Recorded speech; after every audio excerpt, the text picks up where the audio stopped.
दोस्तों ये एक ऐसी कहानी है जो आपकी बैंक की पासबुक को हमेशा के लिए बदलने वाली है। PNB, bank of Baroda, Canara bank, क्या ये तीनों मिलकर इंडिया का सबसे बड़ा सुपर बैंक बनने वाले हैं। तैयार हो जाओ क्योंकि ये सिर्फ मर्जर नहीं है, ये है इंडिया के ग्लोबल इकोनॉमी में बॉस बनने की नई शुरुआत। दोस्तों एक मिनट के लिए मेरी ये बात पहले सुन लो। यहाँ पर आप इमेजिन करो नितिन का।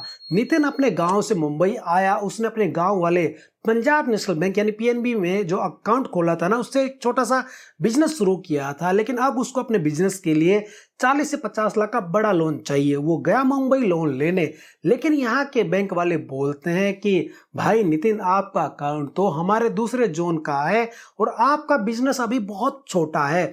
नितिन बेचारा सर पकड़कर बैठ गया। अब उसे कोई बड़ा बैंक चाहिए जो उसे पहचानता भी हो और उसकी हेल्प कर सके बड़ा लोन देने में। और यहीं पर आता है आज का सबसे बड़ा गेम चेंजर।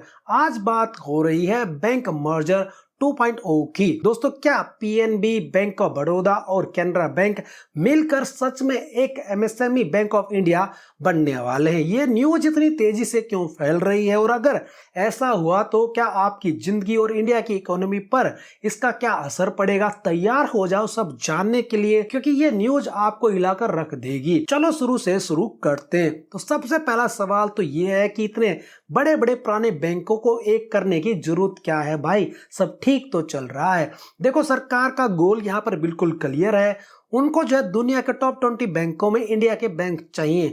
आज की तारीख में हमारा सबसे बड़ा बैंक एसबीआई वर्ल्ड रैंकिंग में कहीं 40 से 50 के आसपास आता है। और आपको पता है नंबर 1 पर कौन आता है? चाइना का आईसीबीसी बैंक। आईसीबीसी की असेस्ट वैल्यू, टोटल वैल्यू जो है इतनी है कि वो एसबीआई जैसे 7 बैंक खरीद सकता है। इतना बड़ा गैप है। तो इंडिया कहता है कि जब हमें एक ग्लोबल इकोनॉमी सुपर पावर बनना है तो हमारे बैंक भी सुपर पावर वाले होने चाहिए, बड़े होने चाहिए। मर्जर का पहला रीजन है साइज, हमारे ग्लोबल कंपटीशन में उतरने के लिए। लेकिन मर्जर का सिर्फ एक ही मकसद नहीं है, इसका दूसरा मकसद है फोकस। जी हाँ दोस्तों, यहाँ पर मैं आपको पूरा डिटेल में बता देता हूँ। दोस्तों चाइना ने क्या किया है, उन्होंने अपने बैंक को इंडस्ट्री के हिसाब से बांट दिया है। जैसे एक बैंक सिर्फ इंफ्रास्ट्रक्चर को लोन देगा, दूसरा सिर्फ एग्रीकल्चर को देगा और तीसरा जो है इंटरनेशनल ट्रेड को। यानी हर सेक्टर के लिए एक फोकस्ड बैंक है। हमारी सरकार भी अब यही चाहती है।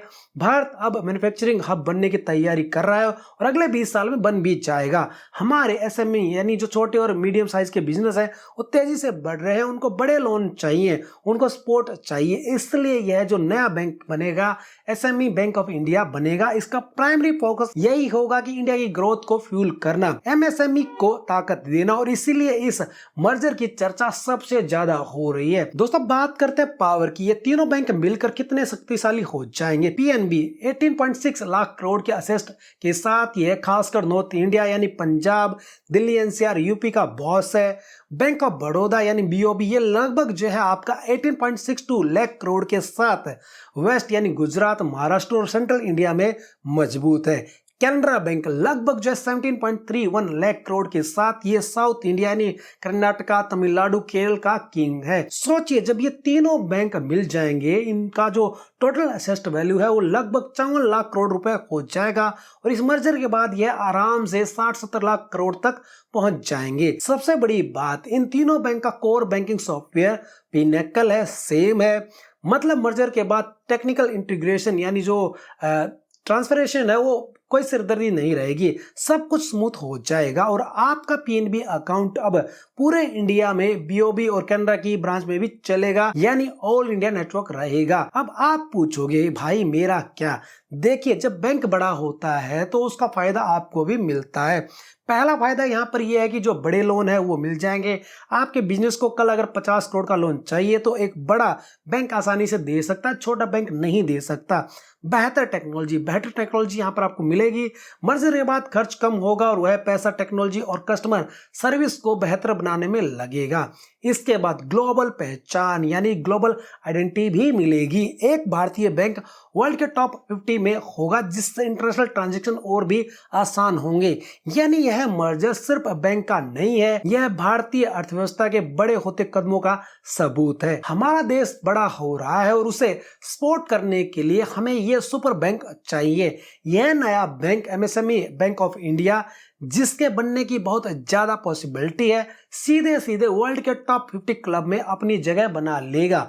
तो दोस्तों आज की इस कहानी में एक बात तो क्लियर है कि भारत अब छोटे छोटे बैंकों से नहीं बल्कि ग्लोबल लेवल पर राज करने वाले बड़े बैंकों से चलेगा, तभी तो इंडिया बढ़ेगा। बाकी दोस्तों आपको क्या लगता है कि ये मर्जर होना चाहिए कि नहीं होना चाहिए? इस मर्जर में कोई और बैंक इंक्लूड होना चाहिए कि नहीं होना चाहिए? क्या सरकार ये सही कदम उठा रही है? आपका किस बैंक में अकाउंट है? प्लीज नीचे कमेंट करके जरूर बताना, अपनी राय जरूर शेयर करना, ताकि गवर्नमेंट को और लोगों को भी पता चले कि देश की जनता क्या इस मर्जर के फेवर में है। अभी ये सिर्फ स्पेकुलेशन है, लेकिन इस पूरे प्रोसेस में 2-3 साल लग जाते हैं जब ये मर्जर कंप्लीट होता है। तो अपनी राय कमेंट करके जरूर बताना। वीडियो अगर अच्छी लगी तो प्लीज वीडियो को लाइक कर देना, दोस्तों और फैमिली के साथ शेयर जरूर कर देना। ऐसी और वीडियो देखने के लिए चैनल को सब्सक्राइब जरूर कर देना। मैं फिर मिलता हूं आपसे किसी नई वीडियो में, जब तक जय हिंद।